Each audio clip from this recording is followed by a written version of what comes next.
Order! Order! You are an incorrigible delinquent at times. Behave yourself, man!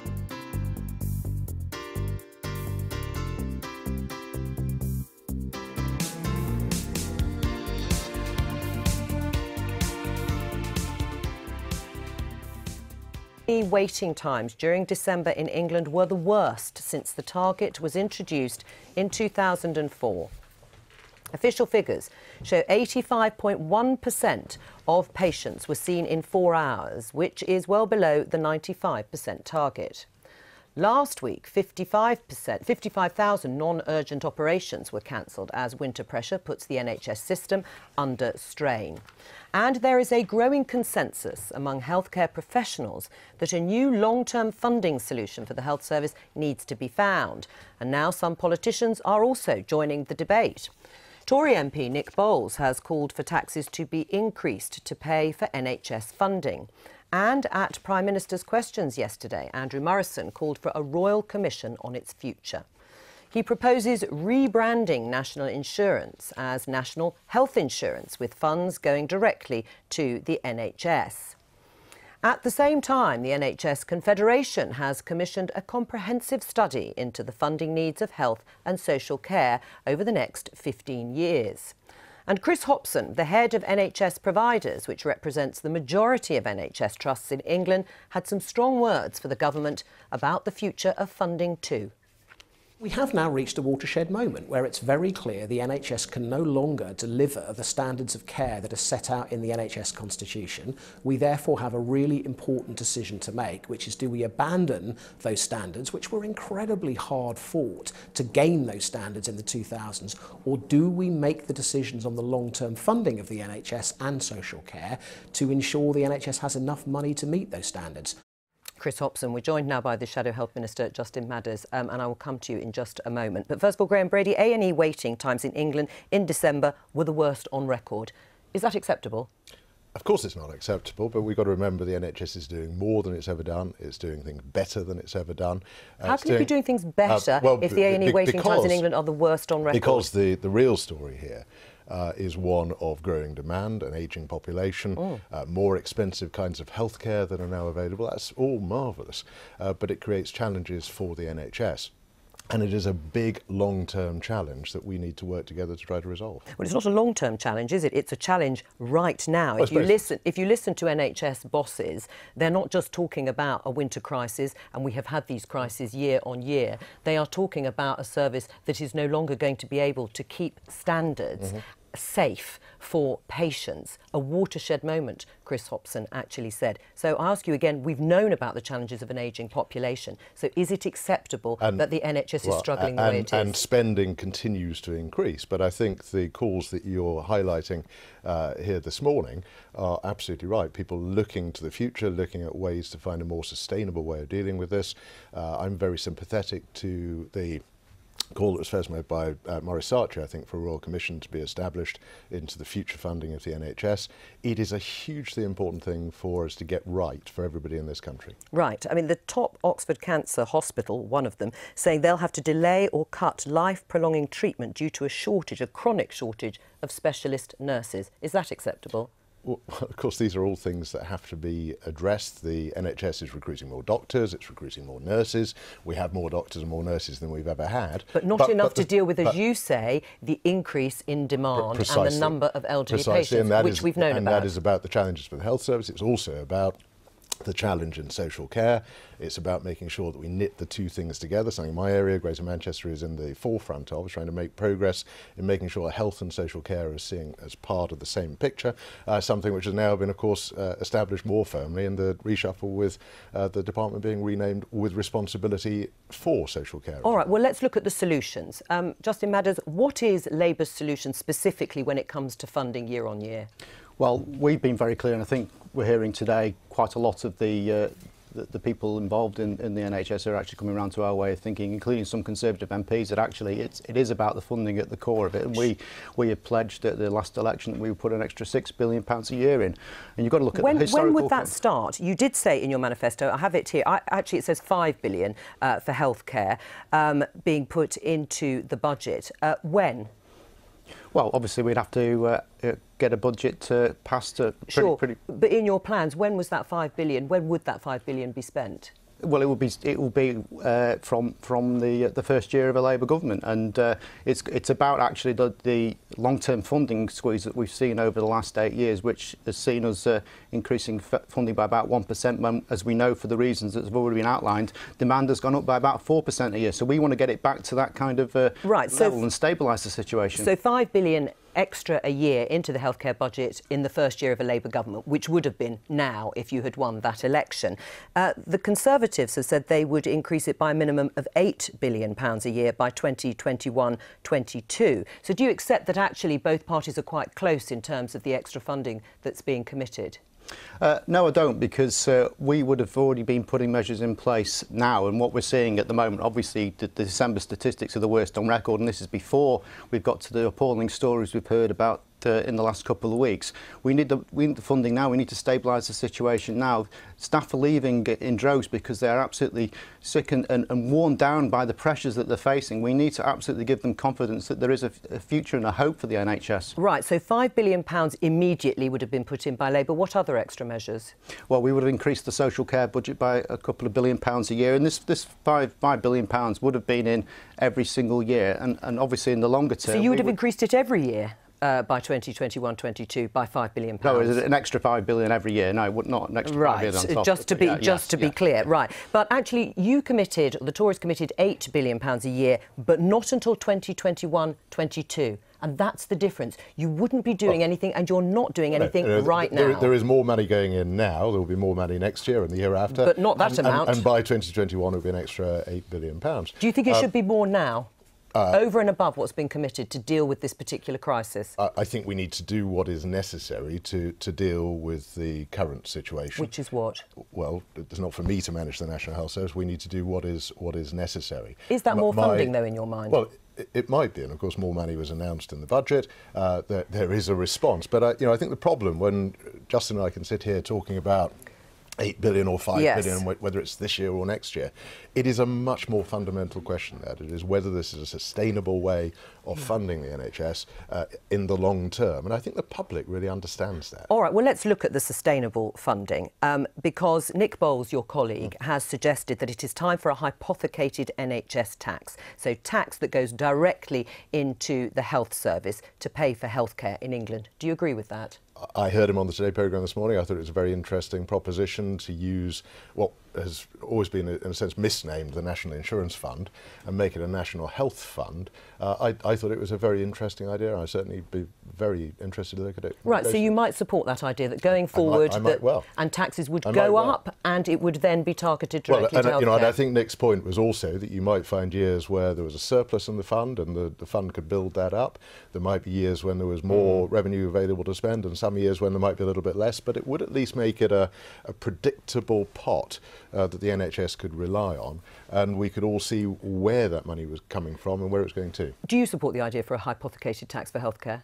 I'm less concerned about what you call the tax, about actually getting the money in the system, and I think as long as we make clear, which we did at the last election, that we would raise taxes, that we'd reverse the corporation tax cuts, we'd increase income tax for the highest earners, and we would use that money to pay for extra funding in the NHS. I think that's the actual nub of this issue. Right, you say it doesn't matter what it's called, but the complaint has been that even if you increase taxation, if the public knows that that extra money is definitely going to healthcare, they'll feel more reassured about paying it. Do you accept that? Yes, and that's what we did in the 2000s, and you can see the results of that. We had much improved performances, the greatest satisfaction levels in the history of the NHS by the time we left office. Right, it wasn't hypothecated in quite the way that's being discussed today. It wasn't, so, I mean, it was different for the very reasons that people thought it was cynical to do so. So do you support an idea of a hypothecated tax as one idea of a long-term solution for funding the NHS? Well, I think the main point is actually that we have to increase the spending on the NHS, and the only way to do that is through increasing taxation, and that is our position. And do you think it's sustainable to get all your money from higher taxpayers and from corporations? Well, I think that's what we set out in our manifesto. I think that there are a number of reasons why we wanted to have those particular groups paying a little bit more. I think that's perfectly reasonable position, one that we were confident to take out to the country. And what's wrong with that? Well, all the evidence is you tax higher earners too much and you tax companies too much, you actually get less revenue in, not more. And that's been seen time after time. So I'm afraid that if ever we were to have the tragedy of a Labour government, the effect would be there would be less money available to spend on the NHS. What do you say? Well, this is the line we get trotted out every time. I mean, I think what it suggests is actually we're not doing enough to crack down on tax avoidance, and that really is a big issue in itself. Right, except, of course, that's also the line that's trotted out by successive governments in terms of tax avoidance. When it comes to the long-term funding of the NHS, would you like to see spending on healthcare go up as a proportion of GDP? What percentage should it be? Well, we need to get up to the average of similar countries such as Germany. And what is that level? It's about 9.9%. It's higher in Germany. It's closer to 11%. Yeah. Is that what you would like to see here? Well, I think that's an ideal, but at the moment we need to stabilise the situation and deal with the demand that we've got. Right, but looking ahead, you would be committed to Labour increasing the percentage of healthcare spending as a proportion of GDP to 11%. I've not made that commitment. What we've actually got to do is look long term at what the demands are, as the NHS Confederation that is have a long-term solution, isn't it, to increase well, it? that's a comparison with another country. We've got to actually look at what the demands are in this country over a 10, 15, 20-year period and plan accordingly. And I think that's absolutely what this government should have done 8 years ago. Well, some Tories, of course, are actually proposing that now. So do you think in the way, when we've looked at the figures of 5 billion extra spending, actually Labour's proposals are relatively modest to the radical thinking that you're outlining? Well, I wouldn't say what I'm saying is radical. I think it's what a lot of people are suggesting. Actually, there is nothing unusual about saying we've got to predict in the longer term what the demands are going to be on the health service and plan accordingly on our budgets. Should we increase our healthcare spending as a proportion of GDP to the levels of Germany and France? Well, we're at the European average or thereabouts. To Germany and France, which is above what we spend. I don't think we should take this as a target. We should do what is appropriate to get the best NHS that we all depend on. And I think it is inevitable that into the future we will be spending a bigger percentage of GDP on health as we see the population continuing to age, as we see more expensive new treatments. I think we all depend on it and we're all going to end up spending more on it. Justin Madders, thank you. Thank you.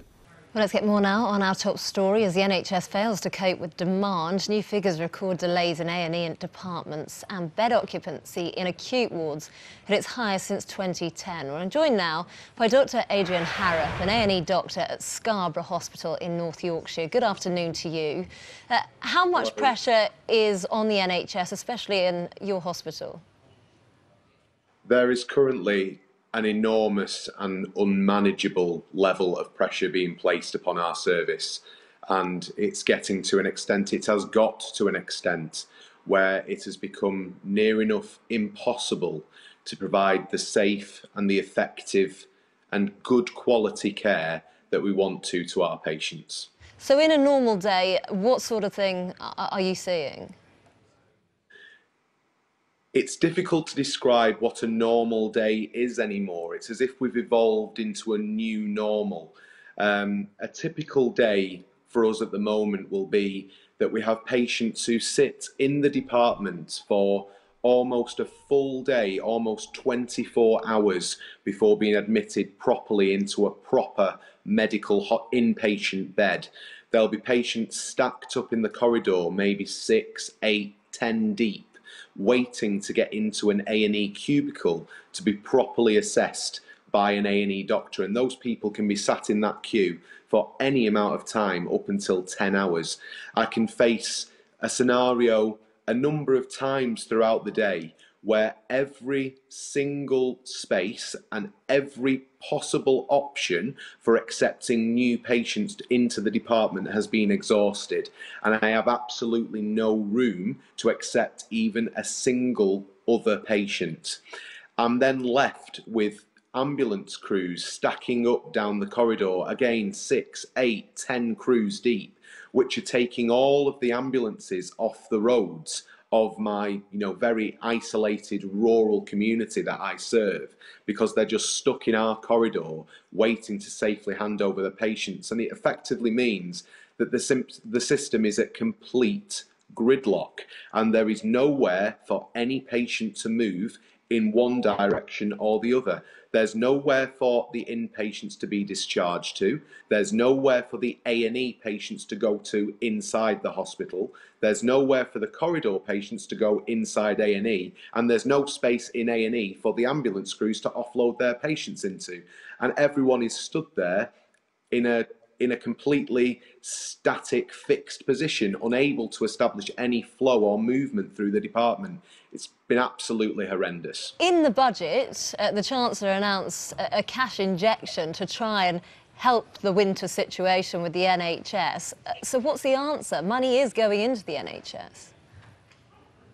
Money is only one part of it. The government seem to really enjoy continually saying that they are spending more money every single year on the NHS.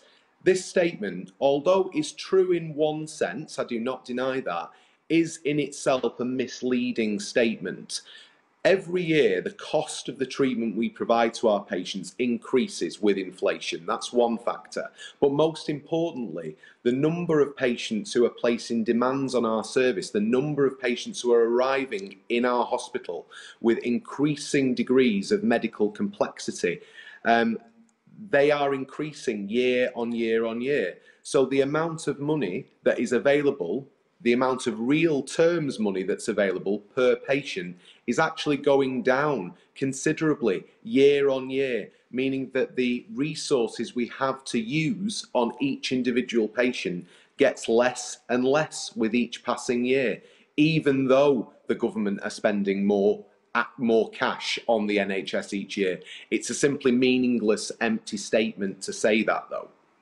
Right, I'll have to leave it there. Dr. Adrian Harrop, thanks ever so much for your thoughts. Thank you. A&E patients are facing record delays as a rise in the number of flu cases puts extra pressure on the NHS. New figures show there's been an increase in waiting times. 85.1% of patients were seen within 4 hours of arriving at a hospital. That was in December, well below the 95% target and equalling the worst on record.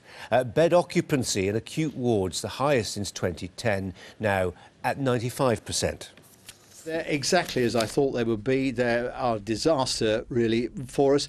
And the key number that was mentioned right at the end is bed occupancy, which is 95%. That means as hard as the NHS works to get people out of ambulances, into A&E, into a ward, it can't get them home. And the logjam is building up there. Social services is on its knees. If we do anything to relieve the pressure, it will have to be with social services. I think they need whatever they demand now, immediately, to get through this particular crisis, and they ought to get it straight away. The Prime Minister said on December the 20th that she was satisfied that all the necessary preparations have been made to deal with the winter crisis. 3 weeks later, we've had 3 weeks of crisis. Money's got to go in now, but it should have gone in earlier, because even if the Chancellor announced billions today, you can't spend it all by tomorrow. People are waiting in the A&E. Well, Adele Robinson's following this story. You ought to say, Adele, that we're expecting the figures for flu, which will be significant when we get them, because, of course, it's become, in a sense, if you like, the in quotes political excuse that's been given for the crisis, such as it is right now.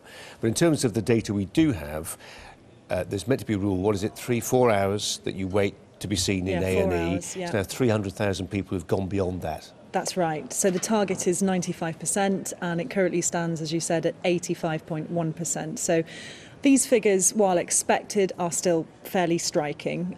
These are the worst on record, only equalled by the same time this time last year, January 2017. And all this, despite the Prime Minister saying that the NHS is more prepared than it's ever been before. There are professionals within the health service. Most professionals would agree that there has been extensive planning that has gone into trying to prepare the NHS for this winter, yet it does appear that it is continuing to fail to cope. So the pressure is ramping up politically, and that's backed up by this particular letter that's been signed by over 60 heads of A&E departments across the country. And they don't hold back. They're citing incidents of patients dying in the corridors prematurely in A&E departments.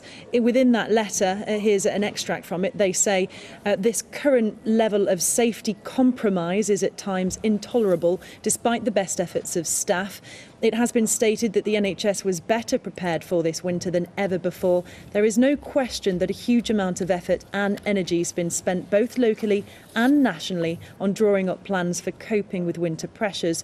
Our experience at the front line is that these plans have failed to deliver anywhere near what was needed. So you don't get much more clearer than that. They also say that they're reiterating the fact that they believe the NHS is severely, they say, and chronically underfunded.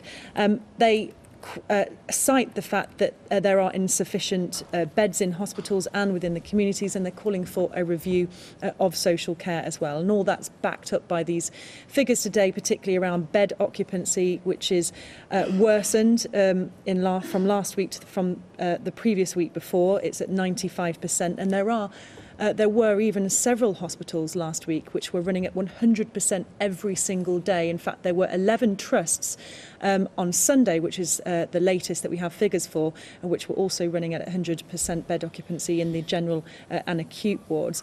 And on the 4th of January, there is even one hospital trust, which was Hampshire Hospitals NHS Foundation Trust, that was running at 107.3%, which effectively means there were more patients than there were beds. So it's not a new story for us. It was a similar situation last year. It appears that there are more people accessing hospitals and A&E departments than ever before, and effectively our NHS, if these figures are to be believed, can't keep up with the demand. OK. Adele, for now, thanks very much indeed. Well, let's address that final point that Adele was making there to Dr Clifford Mann, who's the National Clinical Advisor for A&E for NHS England. Joins us live from Taunton, as you see. Welcome to you. The question that was being raised was that of demand. We know demographically we've got an ageing population. We rejoice in some respects that people are living longer. That's obviously wonderful. But a regular lament that we see in our email inbox is that if you are admitting hundreds of thousands of people to your country every year, you shouldn't be surprised if demand goes up. Well, I think that there's certainly been an increase in the population, but that accounts for a relatively small number of increased people coming into hospital, particularly as very few migrants are over the age of 85. So I think that that's not a credible explanation for the pressures we face. Right. So what are? Well, we know that overall the demographic of the population is a much greater feature. So every year an extra 90,000 people will live beyond the age of 85, and that's obviously a very good thing. As you say, both my parents are in their 80s. I hope to join them in 30 years' time when I'm 85.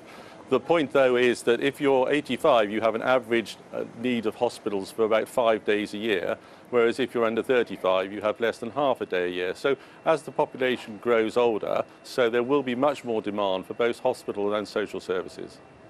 And given the fine calibration between resources and demand, it doesn't take much of a shock to the system to really wreck things. And I say that aware that any minute now we'll see the figures for flu for this winter. I mean, anecdotally, we've not had a very bad winter for flu, at least not so far.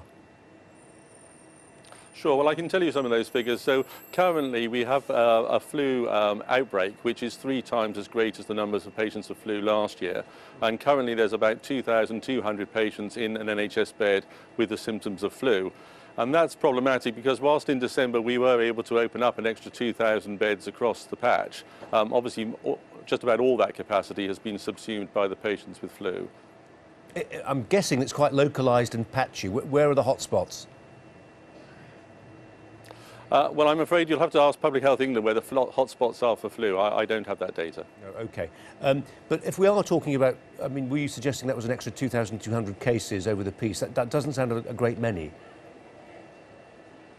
No, it isn't. But as you're saying, with hospital occupancy levels at sort of 98, 99 and sometimes over 100%, just a handful of patients can really tip the balance between a system that is coping and one which is struggling and requiring to have patients in corridors, which is completely unacceptable. Yeah. Are any of the messages, I mean, you know, I speak as somebody who's spent time on the wards in A&E, in St Thomas's, I mean, as a journalist showing what's happening there up at the Nottingham Health Centre, the big one up in Nottingham. And there's a lot of public health messaging going on there, telling people, look, do you really need to come to A&E? Is it something that you can trouble your GP with rather than coming here? Are people heeding those messages? I think they are in large part, and I would say two things actually. Obviously £100 million was spent on producing co-located urgent care centres in all our EDs, and my own and many other hospitals have delivered that, and that has just substantially decongested the front door of our departments. But I think the other side of the problem is actually the acuity of patients is quite markedly increased this year. So I worked Christmas Day evening and I saw 4 of the sickest patients I've ever seen in our resus room. So the idea that this is simply people turning up with fairly trivial problems doesn't stack up to me. Yeah, and we know if you are somebody working as a clinician in A&E, consultants are really up against it, emotionally, physically, in every which way really. Staff retention, given that backdrop, is not easy.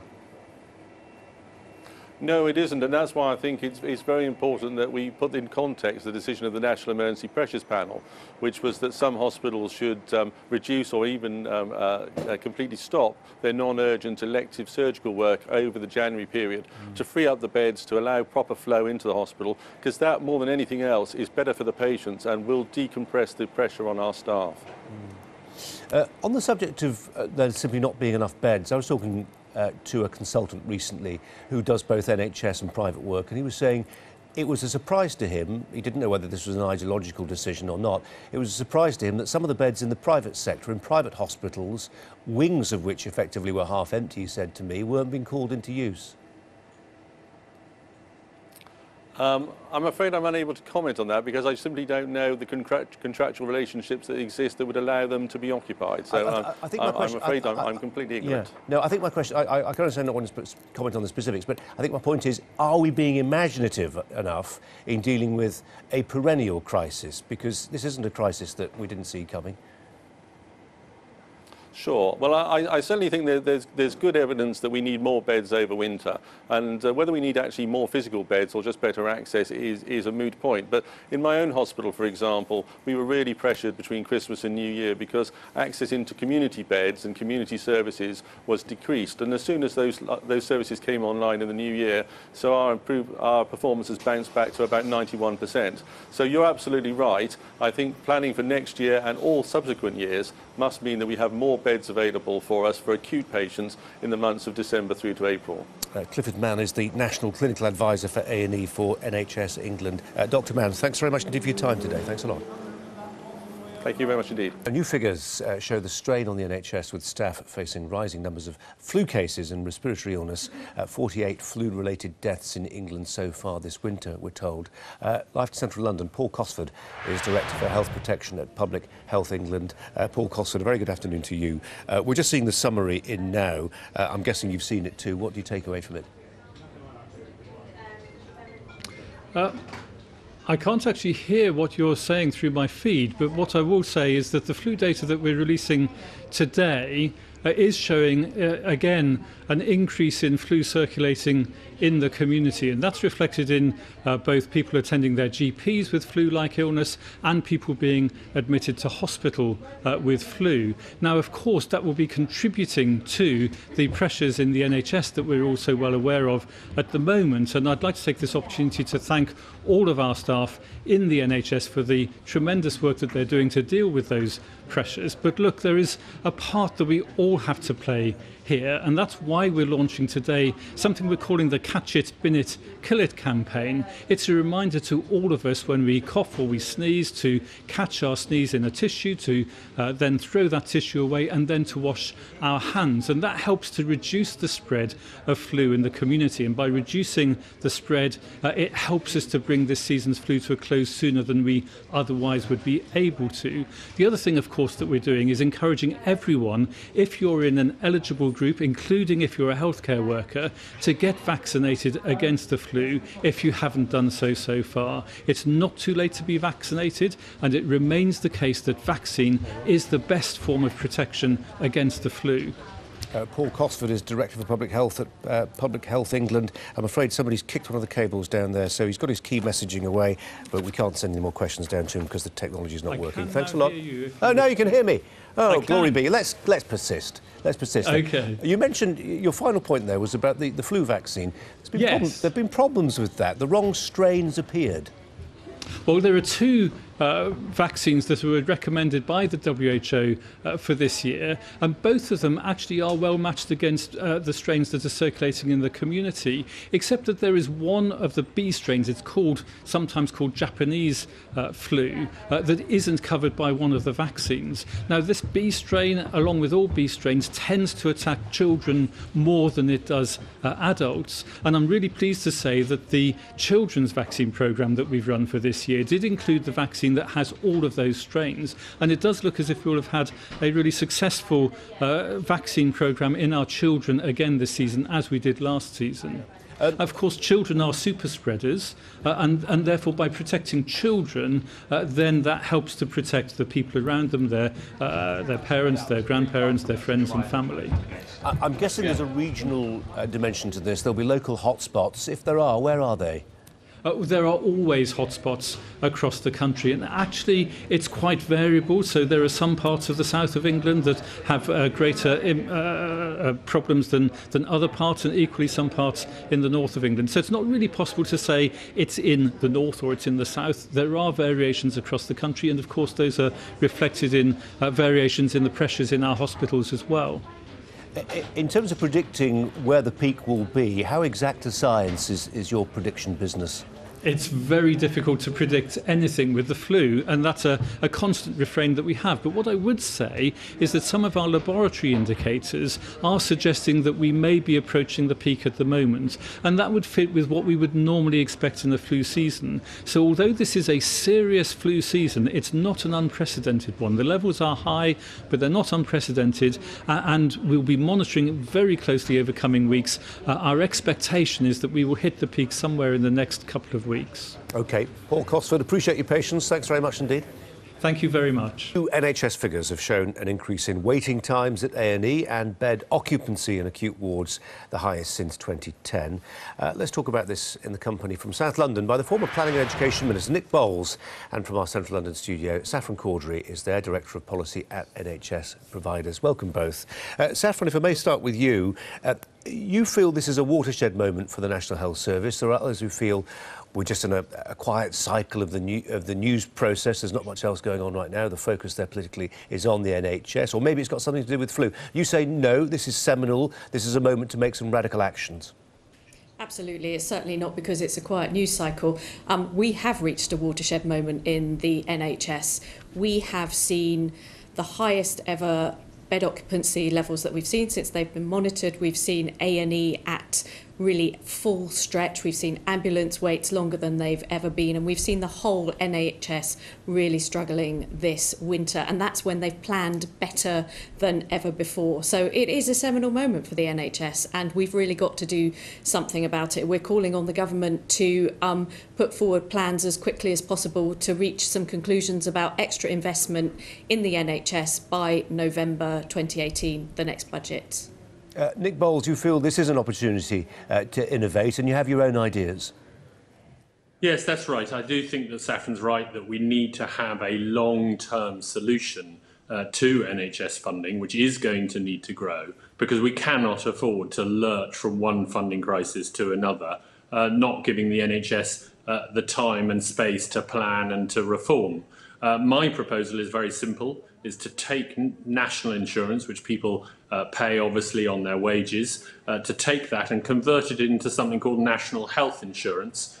The money would then be dedicated, in the jargon it would be hypothecated, it could only be spent on the National Health Service. That national health insurance would have to go up a bit from its current level, and I suspect would also need to be extended so that people working after the state pension age would have to pay national health insurance. I think people should pay national health insurance on any unearned investment income. So the charges will have to go up, but the public would then know that that money, that on their payslip where it says national health insurance, that all of that money is going into the National Health Service and cannot be spent on anything else. And that, I think, would enable us to win public support for the kind of increase in funding that the NHS desperately needs.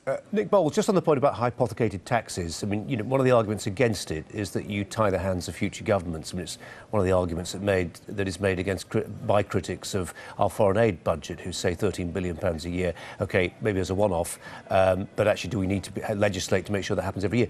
Hypothecated taxes, on one measure, are slightly anti-democratic.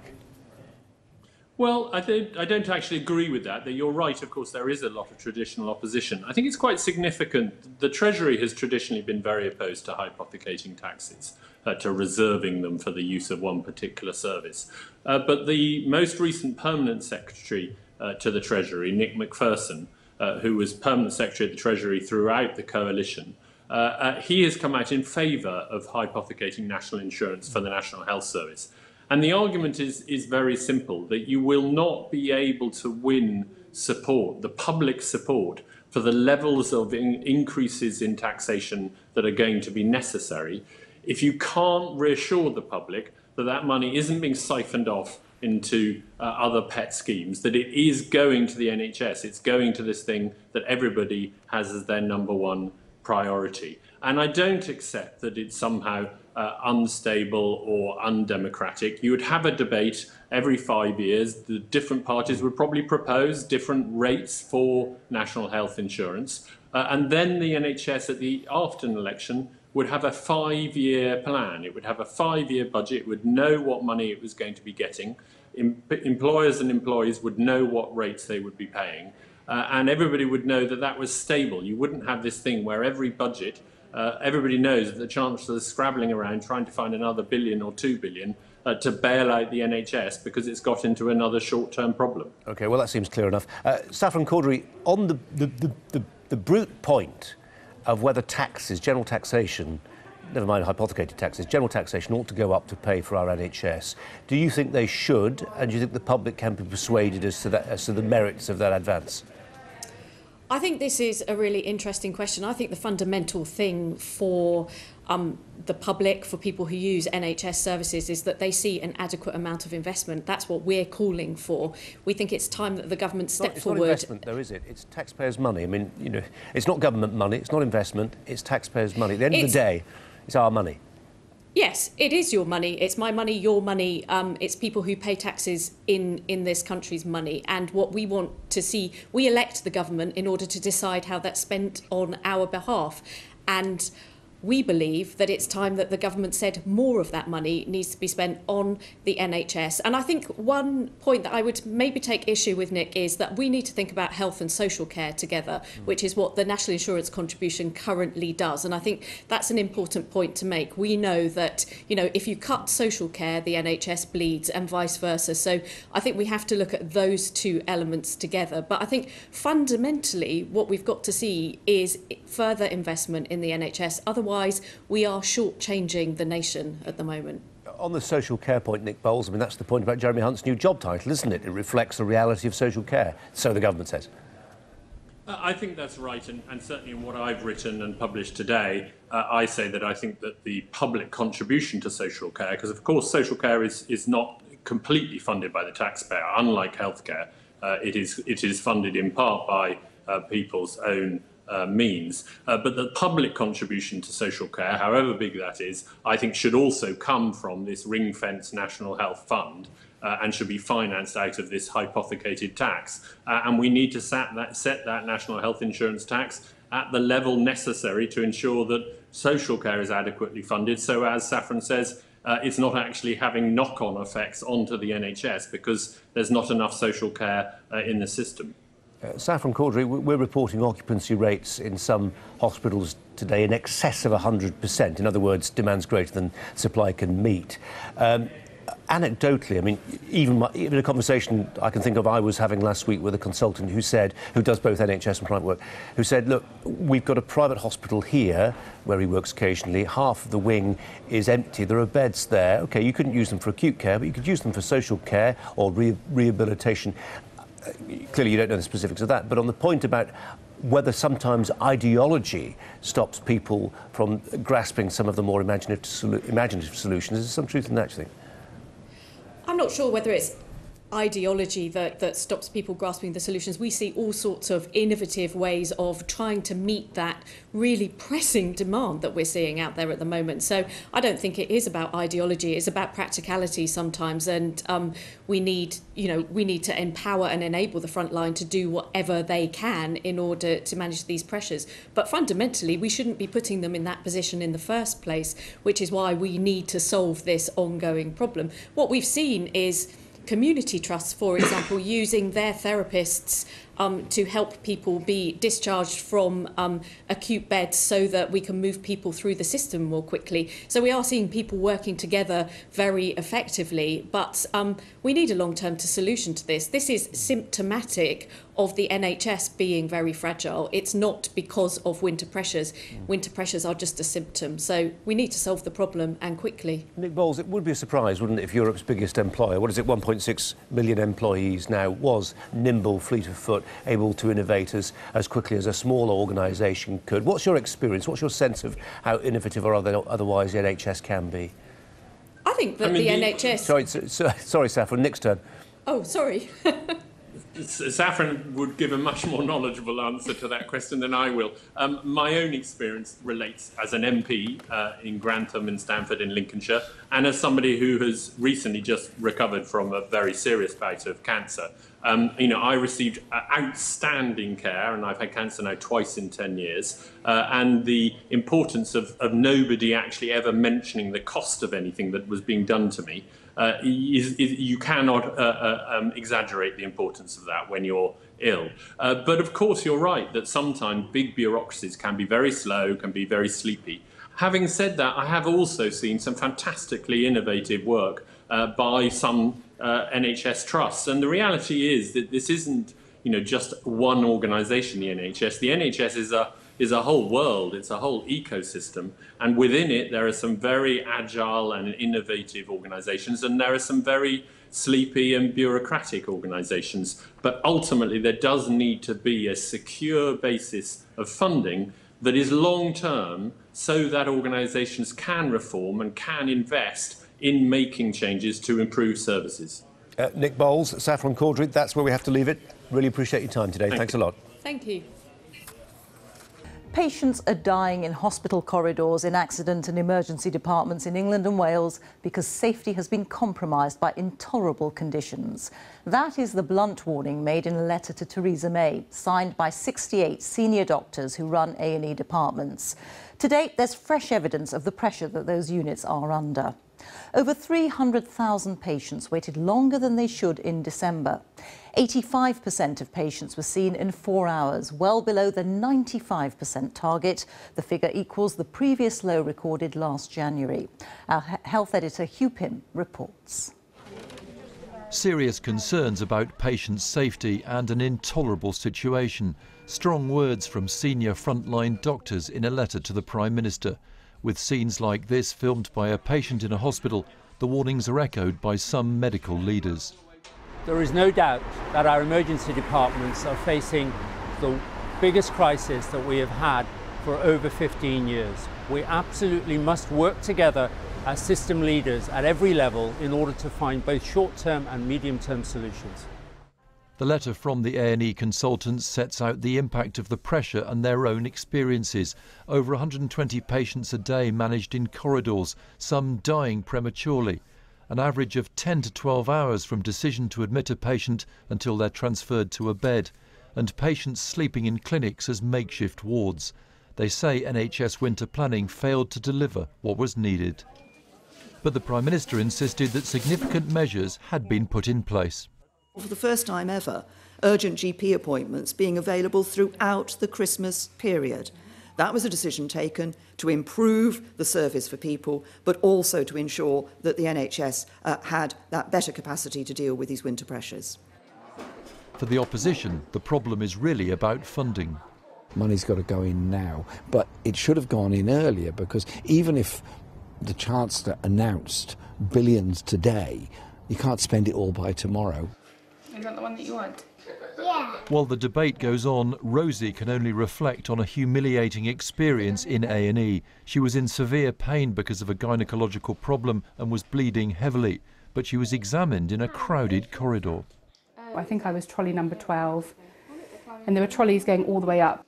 You can't see to someone's dignity. You can't ensure that they're having a private conversation, and that if they break down in tears, which I think I did, I'm pretty sure that I cried as well. But you can't look into anybody's kind of right to privacy or anything like that. At some hospitals like Ipswich, they say careful planning paid off, and though staff were extremely busy, they coped with the pressures. At times over the really busy New Year period, there were trolleys down the corridor here, but at this A&E unit things do seem to have calmed a little this week, with fewer patients coming through the front door of the hospital, though no one's complacent about what the weeks ahead may bring. The medical director told me flu was a significant concern.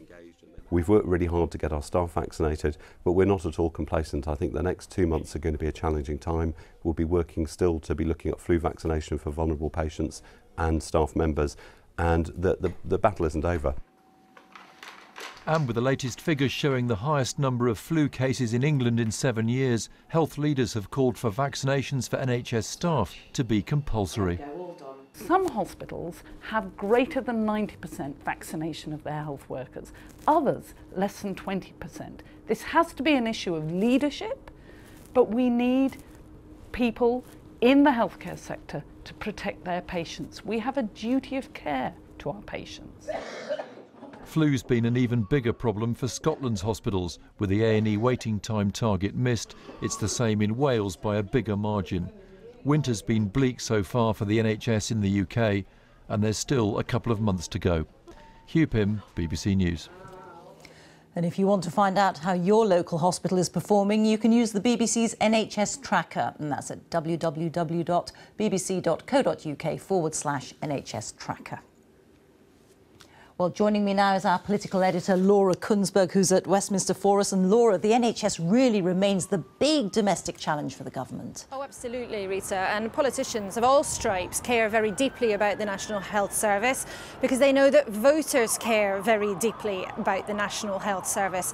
And in a way, you know, every year the agonising winter pressure plays out in the health service, and every year a similar political conversation begins about the health service and whether or not it can carry on under the current model.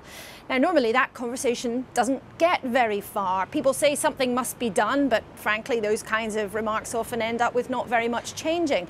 This year, there is a sense that it might turn out to be a rather more significant conversation, not just because the figures themselves, the statistics are so dire, not just because the experiences for some patients are quite clearly so awful, but also because Tory politicians, as well as opposition politicians, are starting to say in greater number that we can't avoid having a bigger conversation about the way the health service is run and how much money it really requires. We can't put that off for very much longer.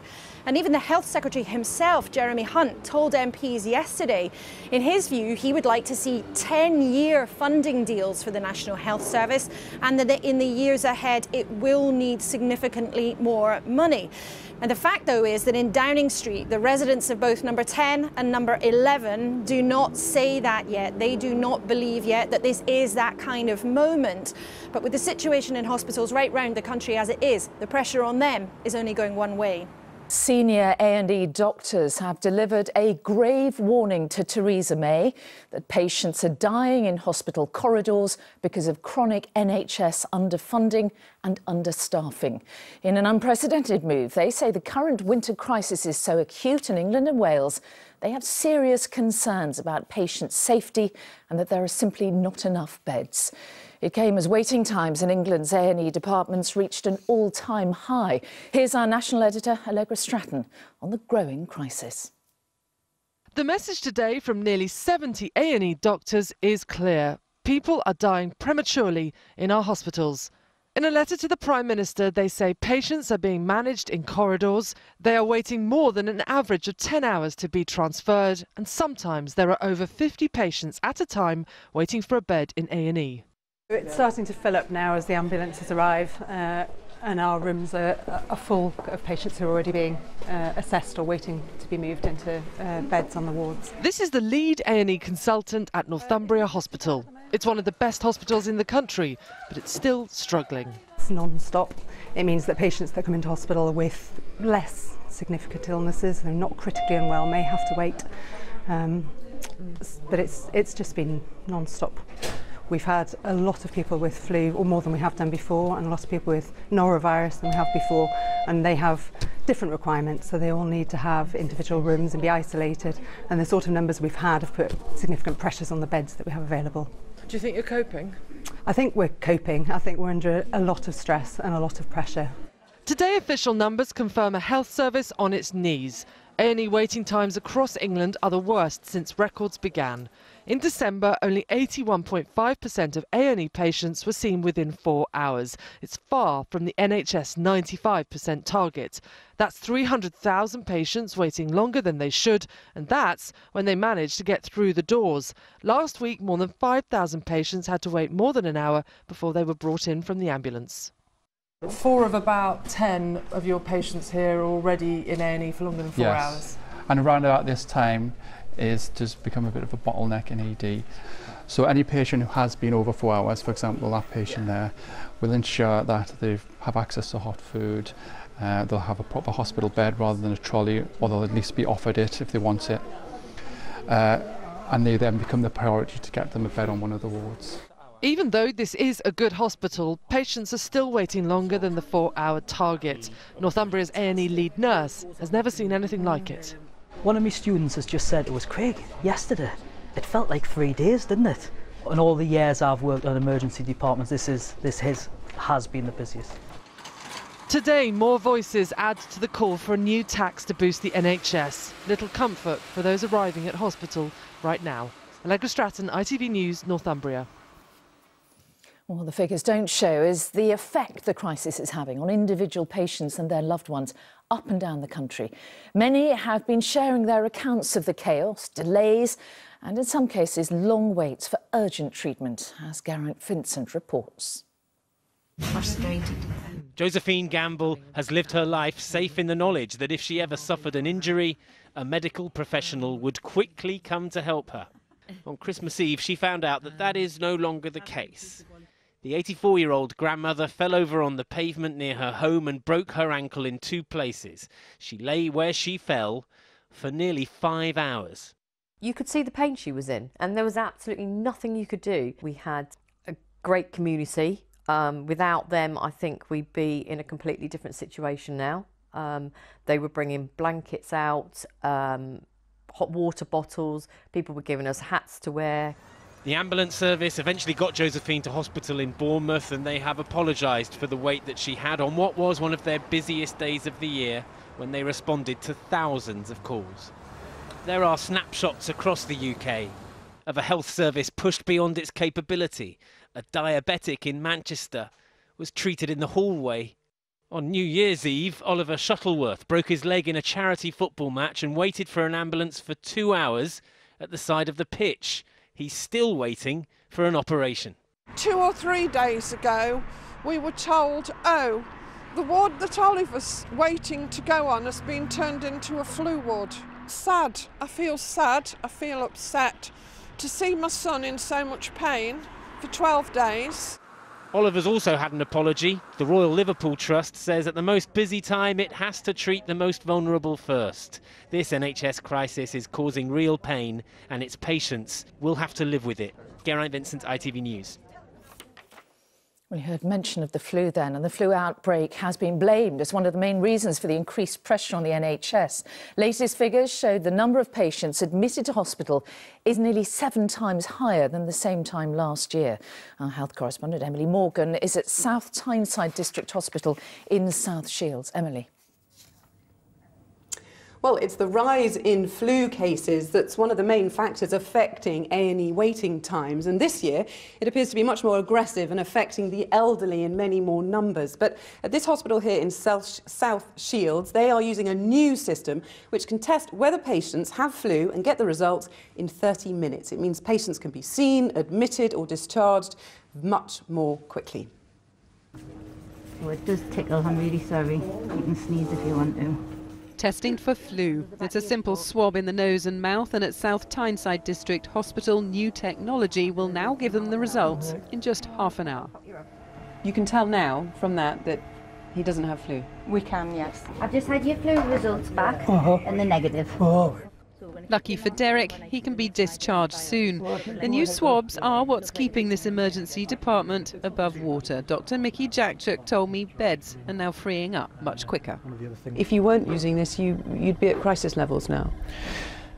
I think it would certainly be a lot more difficult. I think we are still seeing significant pressures on emergency care, and we are coping reasonably well, but I think certainly without the ability to test patients as quickly and provide treatment and isolation for those that need them, we would certainly struggle a lot more than we have been.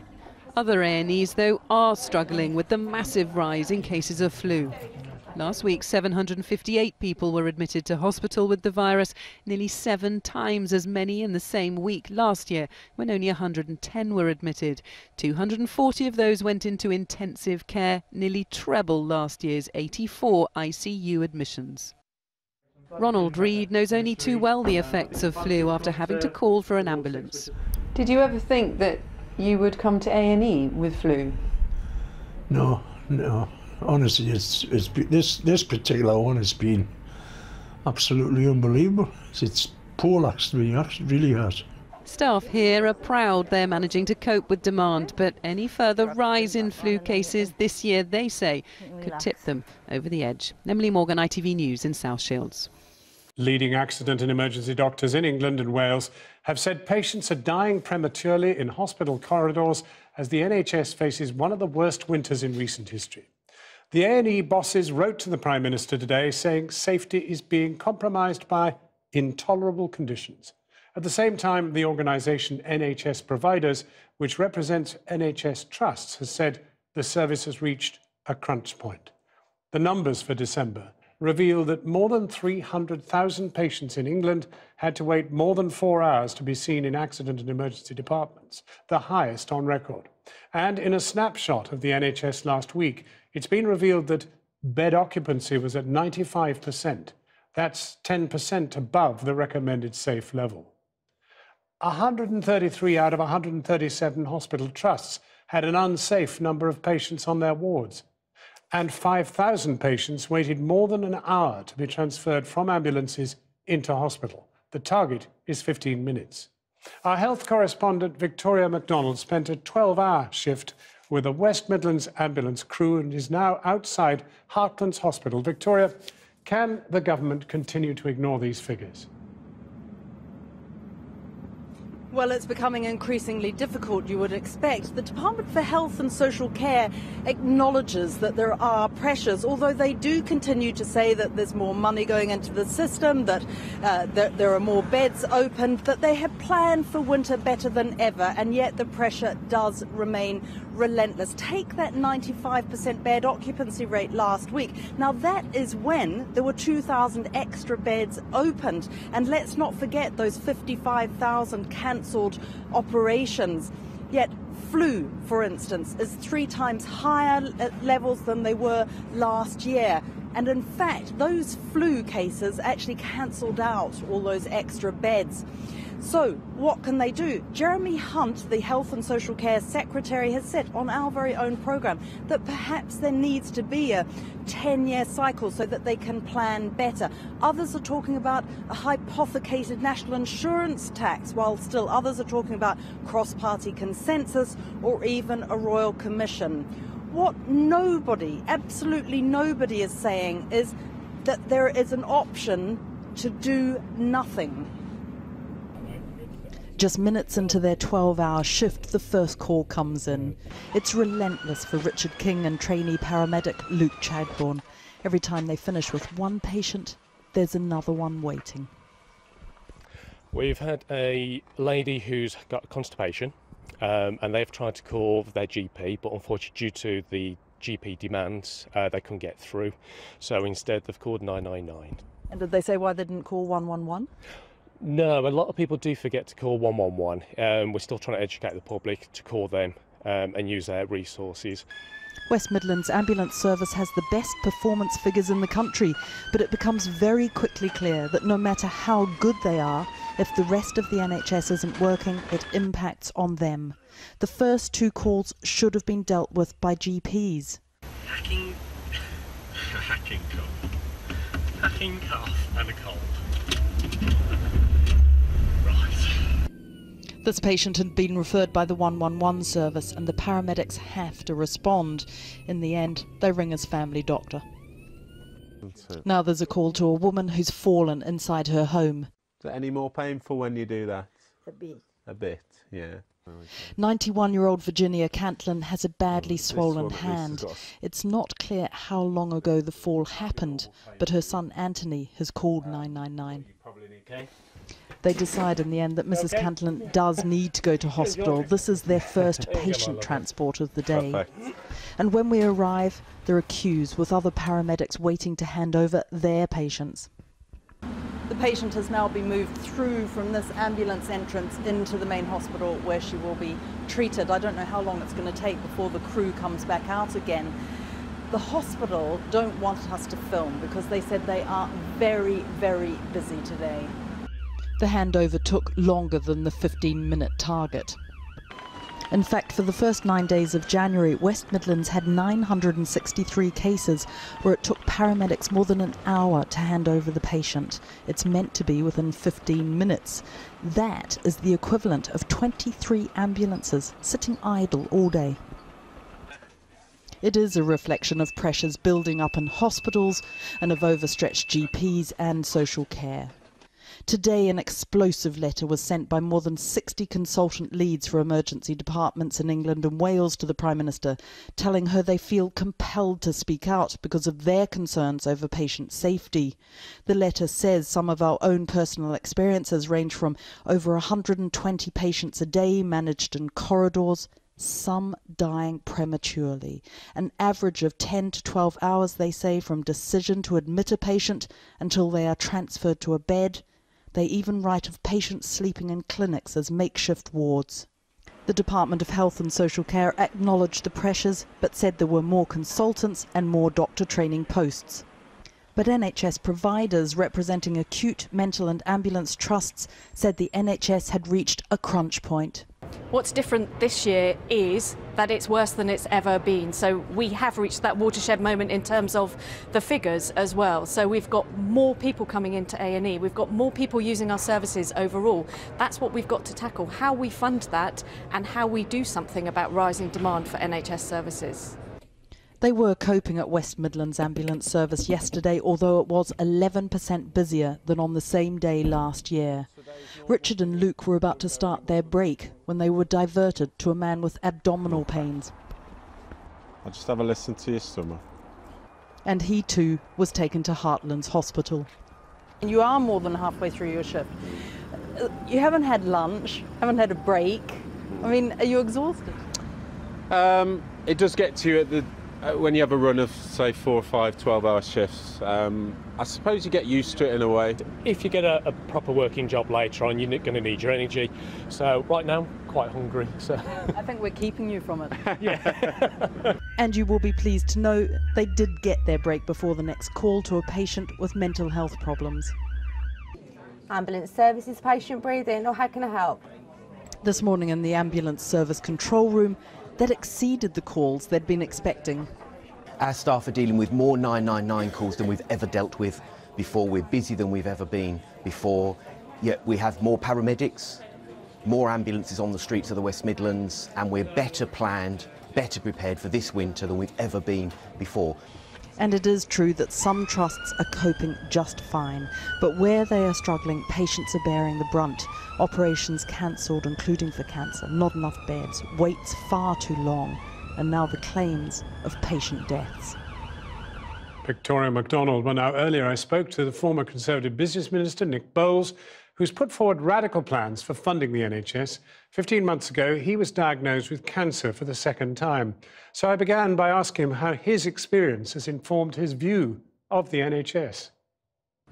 Well, I've just recently recovered from a pretty serious second bout of cancer, the second bout in 10 years. And both times I received amazing care. But I think what particularly struck me in the last time is the way in which at no point anybody spoke to me about the cost of any of the treatments that I was going through. And when you are going through the stress of serious illness, the last thing you need is to have further stress put on you.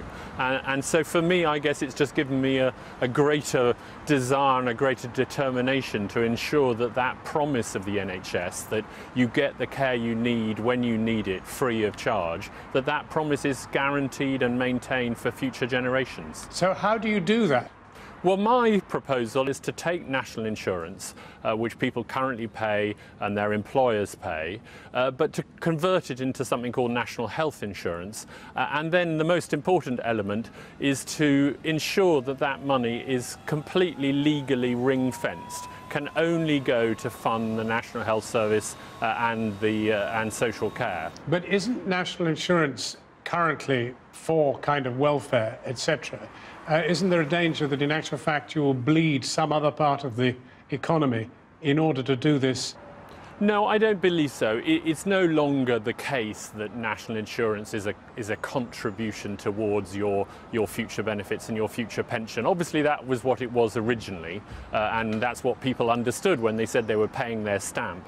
But that was lost a long time ago, and it is now just another tax. It's a payroll tax. What I'm arguing is that we take this payroll tax, and you can be absolutely guaranteed that all of that money is going into the NHS and into social care, and that it is not being spent on other things. Because what happens at the moment is that the needs of the NHS end up skewing the debate about all other aspects of public expenditure. And every time there's a budget, a Chancellor is scrabbling around trying to find another billion or another 2 billion for the NHS because it really, really needs it. And that's not good for anybody. It's not good for the NHS, and it's not good for the rest of the public services. Do you suspect then that if people knew that this specific tax was going to fund the NHS, they might be happier about it going up? Yes, I do. There's always going to be suspicion on the part of the public, reasonably enough, that politicians will say that they're going to use the money for one thing, but actually end up using it for something quite else. This would mean that that was no longer in doubt, and that it was completely transparent what was happening with their money. So who would decide the true cost of the NHS, ergo the level of that health tax? Well, the suggestion that I've made is that there should be effectively a 5-year settlement for the NHS at every Parliament. So parties before the general election would, they would produce their plans, and they'd say, we want to spend X on the NHS and social care, and we believe that national health insurance would therefore need to be Y. And then the National Health Fund would be guaranteed that money over the next 5 years, and the NHS would therefore be able to plan its expenditure over the next 5 years, which is an immensely important element. At the moment, the NHS has very little certainty about future funding, which makes it very hard to reform things. What will happen if nothing is done? Well, I fear that the NHS will carry on sort of stumbling from one crisis to another. And I fear that unless we do something like this and put in place a long-term plan, the NHS will never be able to reform itself, its services will become less reliable, and people will lose faith in their government, and that would be a terrible shame. Nick Bowles, thank you very much indeed for talking to us. Well, with me in the studio now are Dr. Taj Hassan. He's the President of the Royal College of Emergency Medicine, and the Conservative MP, Dr. Sarah Whittleston, who chairs the Commons Health Committee. Dr. Hassan, you are in touch with probably all the emergency treatment centres in this country. How bad is it? It's very bad. The situation in our emergency departments has steadily worsened over the last 5 years, and that's a combination of reasons. Rising demand, more patients coming in, fragmentation of our primary care systems. But the really big reasons are more elderly patients, more complex needs, lack of acute beds, and lack of social care funding. The fact is that people have been talking about a winter crisis really hitting hard in 2018 for 3 years. Weren't you prepared? Well, I think we as a college have been warning about ever worsening situation steadily year on year. Last summer we said this winter was going to be worse than last winter, and the last winter was worse than 15 years ago. So we have tried to advise. My job as the president of the Royal College is to give expert advice to the government of the day and to NHS England and other colleagues. I think we've done the best we can. They've made great efforts, I should say, but unfortunately, it's not been enough. Sarah Wollaston, where do we go from here? Because, in fact, last night we had 3 MPs, each from a different party, each a spokesman on health, and basically agreeing that a long-term funding solution must happen. Yes, and I joined those 3 MPs in signing a letter from 90 backbench MPs saying, look, we do need to address the political failure that there has been on this. And in a hung parliament, getting difficult funding decisions across the line is going to require a degree of consensus. And that's what the public want to see. They want to see this situation dealt with. And it's about the situation we have now, the acute situation now, but also that long-term forward planning. For too long, there's been a culture of short-termism in the NHS and social care, not really grasping the sheer scale of the increase in demand that we've just heard about. Well, as chair of the Health Select Committee, you're in a rather strong position, not least because you are a GP. I mean, you may not be working as one at the moment, but you know what you speak. And therefore, what is your solution? What would you like people to rally around? Right, well, what I'd like, first of all, is the government to do several things. First of all, it has to pull its big levers on prevention. I mean, anyone working in an ED department will tell you the impact, for example, of alcohol on a Friday night. There are levers that they can pull around preventing people arriving. But most importantly, it's addressing the funding and the workforce and the social care and seeing it all as a big system. So I'd say see the whole thing as a big system and put the money in that it needs, because it does need more money right here and now, but also planning for the sheer scale of the increase in demand in the long term, making those decisions. And I think Nick Bowles' idea is very interesting. I think that hypothecated tax where people can see it's going into health and social care, absolutely, a reimagining national insurance. But my view would be don't make it all fall on the working age population. Particularly, for example, we've got a lot of young people paying back student loans, which in effect are a graduate tax.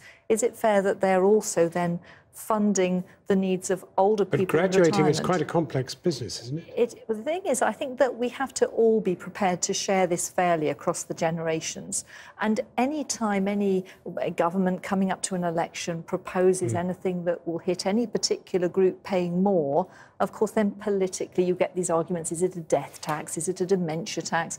We need to be clear that everyone needs to pay a fair contribution. But it's not often you hear a politician admitting there has to be a higher tax. Well, there has to be, and we have to look at how we raise it fairly from older people in retirement and balance that against younger people of working age and also those who are self-employed. Because any time the government in the past has tried to increase the contribution that people make, it's been rejected. And I think if we link it to health and care, people can see where it's going, I think it's more acceptable. You have said that social care is one of the real agents of your swelling numbers in your emergency departments. I mean, in other words, people are there because there's nowhere to house them.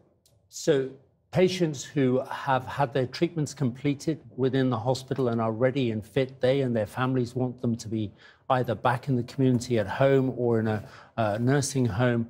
And those rates of patients have increased dramatically. They're at about 5% at the moment. So they are, unfortunately... 5% who are ready to go, but have nowhere to go. Yeah, absolutely. So in my own institution, there are, I think, in the last few weeks, over 100 patients waiting for beds. That's in Leeds. In Leeds, back in the community, at least. And so that is only one component. And the Royal College has clearly stated, we've calculated that we need at least another 5,000 acute beds on top of addressing the social care funding. In a word, at least the social care has been abutted to the title of Secretary of State for Health. And I shall be asking the Secretary of State about that when he comes before the committee in a fortnight. Is it just a change of name above the door, or is it a meaningful change, which means that there's an understanding from government that we need to address this as a whole system? Sarah Wollaston, Dr. Hassan, thank you very much indeed. It's getting harder by the day to pretend the NHS is not in crisis this winter. Like a rubber band, you keep pulling and pulling, said one consultant today. Eventually, it snaps. Staff have described patients dying prematurely in corridors. But if you want harder figures, they're here for the taking. Waiting times, performances in accident and emergency have reached their worst level in 14 years. Today, a letter from the heads of more than 60 A&E departments in England and Wales warned the Prime Minister that the current level of safety compromise is at times intolerable. Last week, I asked the Health Secretary, Jeremy Hunt, how far off target the waiting figures were. He didn't have the number. But today, we heard performance levels were at their worst since the introduction of the target back in 2004. Here's Chris Cook.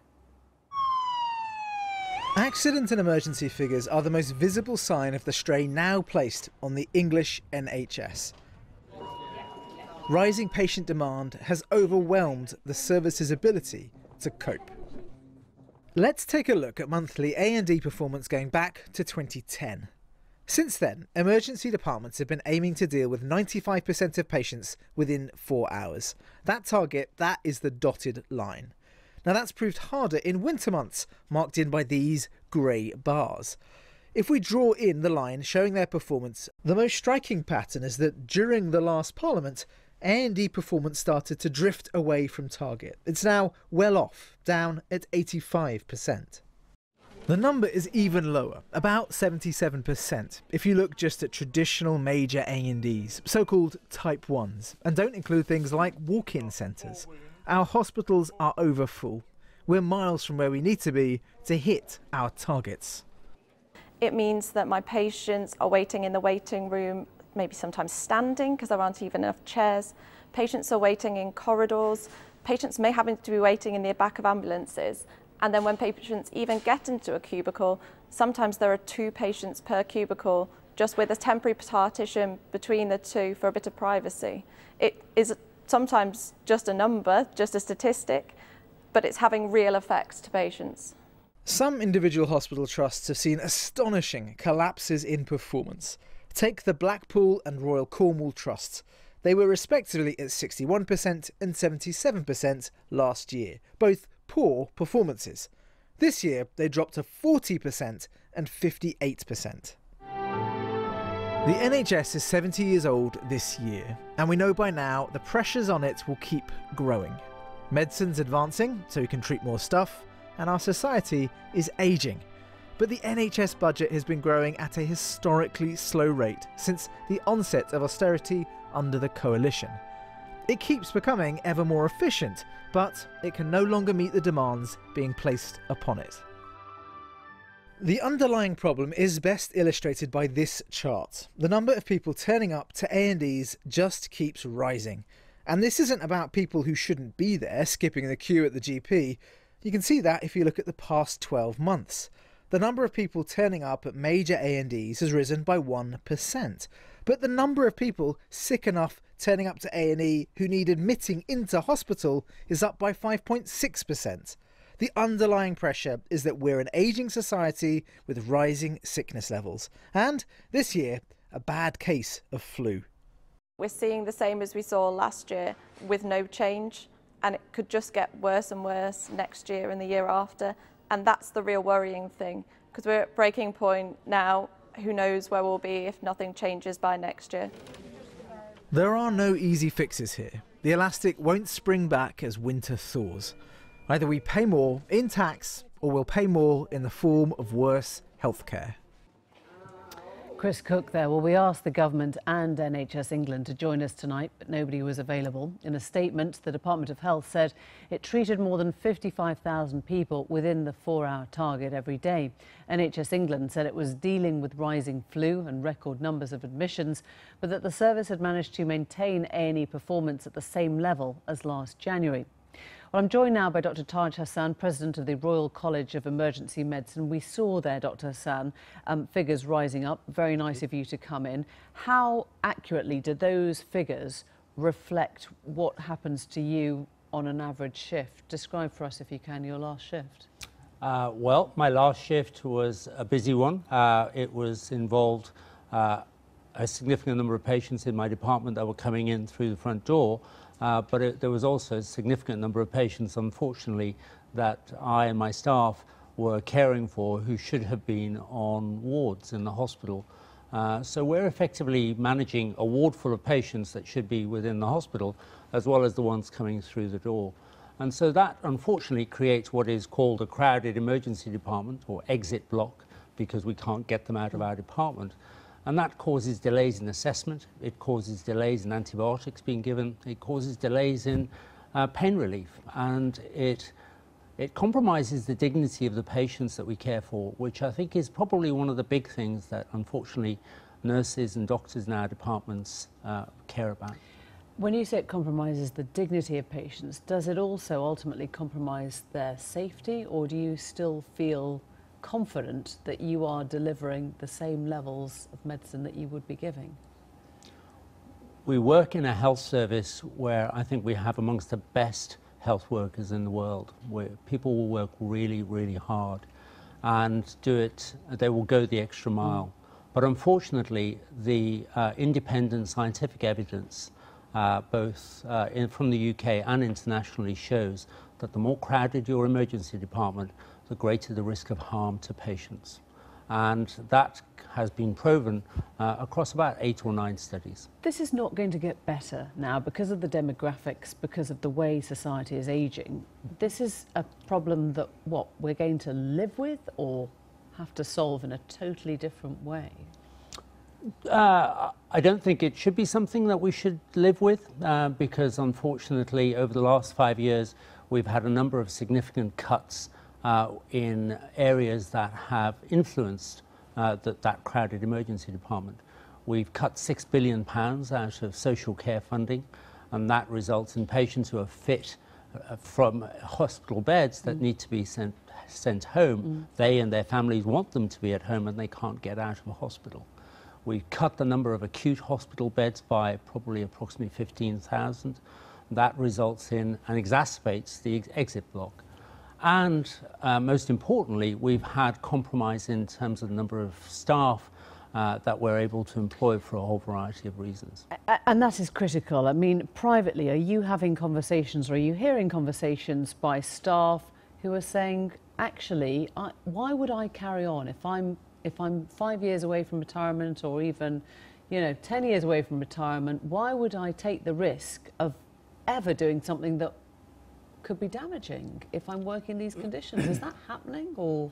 Well, I think over the last few years there's been a real recognition that certainly in my specialty, if you rank specialties for potential for burnout and people leaving prematurely, emergency medicine sits at the top, and that's in the international ranking.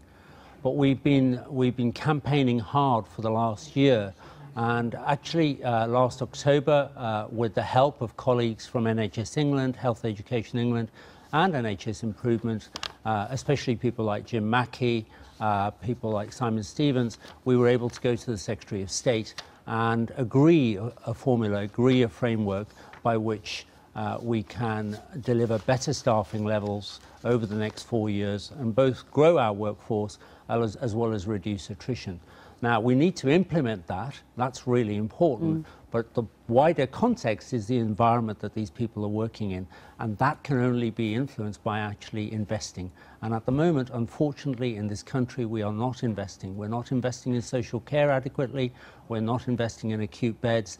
And the wider sector, we're not actually valuing and investing in our staff. Taj Hassan, thank you for coming in. Appreciate that. Thank you.